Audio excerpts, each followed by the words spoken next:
My name's Heather Stewart. I own a company called Sage Transitions, and we do human resource planning, organizational development, employee handbooks, and all kinds of other support and resources to organizations and companies across BC. So if you're looking at doing an employee handbook, the first question might be, why would I do this? What's in it for me? Why would I bother spending the time? And maybe I'll just give you a couple of examples from clients that we've just worked with. So we went into a sort of medium-sized organization, a combination of family members and hired workers and some foreign workers. And I asked them what the issue is and what they wanted to do, and they said, we don't seem to be able to get a message out. Somebody says one thing, somebody else says something else, and we're always running around trying to put out fires. So we talked to them about what they might do and what the issues were, and one of the things to do is to put some of it down on paper so that everybody has access to the same information. So we worked with them for a few months. They've got it down on paper. They don't have a handbook, but they have a bunch of material that they've written and put in a couple of places that people can get, and then they've given the basic information to all their employees. So the result is that supervisors are clear on what their own roles and responsibilities are. In family operations, sometimes the family doesn't agree on everything. And so they had to sort out some of those issues about who was doing what and who wasn't doing what and who reported to whom. And then look at the things like, what is the organization about, vision, mission. And they had to spend some time on an organization chart because they thought they knew who was on first and second and third, and they weren't as clear as they thought they might have been. So the advantage with this was that lot less time having a worker go to 2 or 3 different people and get 2 or 3 different answers, and a lot more productivity. And a side benefit is that employees were clearer, less people away, less sickness, less time off work, and people coming in on time as they were supposed to. They were quite clear about, if you say you're going to be here at 8 o'clock, be here at 8 o'clock, or we're going to start to dock your time. And so they dealt with some of those issues that had been plaguing them, and they just hadn't dealt with them at all.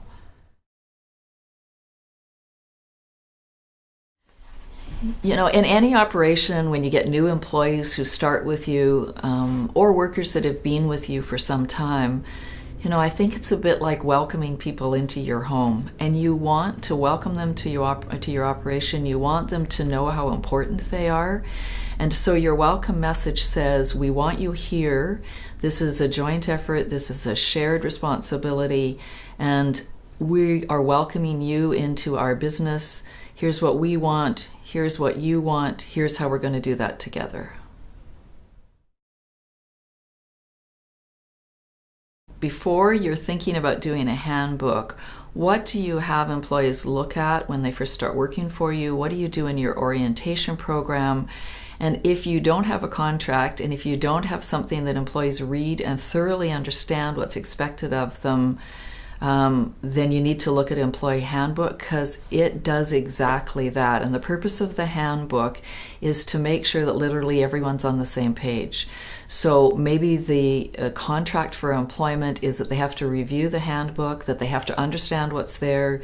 You can have a conversation with them, and then you can use the handbook during performance reviews, during those kinds of things, so that it's very, you refer to it frequently, but you start the contract with your worker by saying, here's the handbook, here's what guides your behaviors, your actions at work, and my behaviors and actions at work.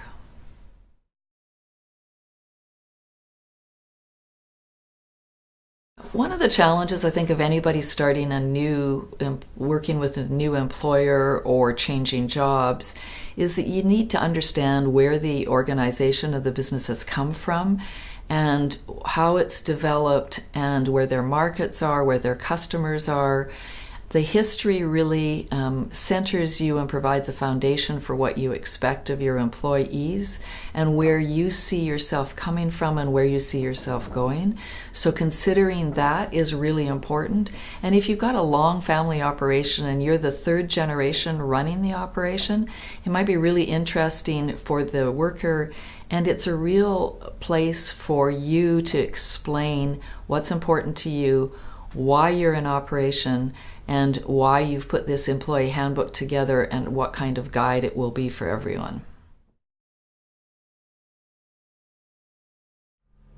So one of the most important things, and you think, oh, I run a farm, how important is it for my workers, for everybody in the operation to see the big picture, to see where we're going and what the future might look like? And it is really important because those are the kinds of things, if you run a blueberry operation and you have farm gate sales and you do wholesale, why do you do both of those, and who are your customers, and what are your underlying principles?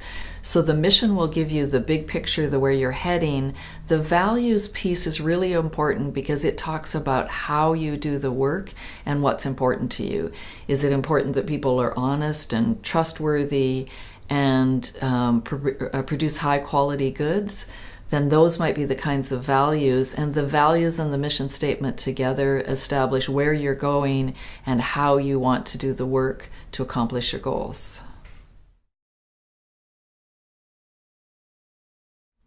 So when you ask about why you should do an organizational chart, people think, what is that? You know, it's long and complicated and it's got a bunch of boxes and arrows connecting it all up. And the bottom line is it doesn't matter how you do it. You can write it out on a napkin.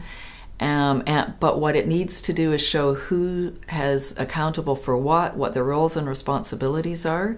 If you have workers all coming to you for direction and you have supervisors, then that's because your organization chart isn't clear and people don't know who to go to get the answer that they're looking for.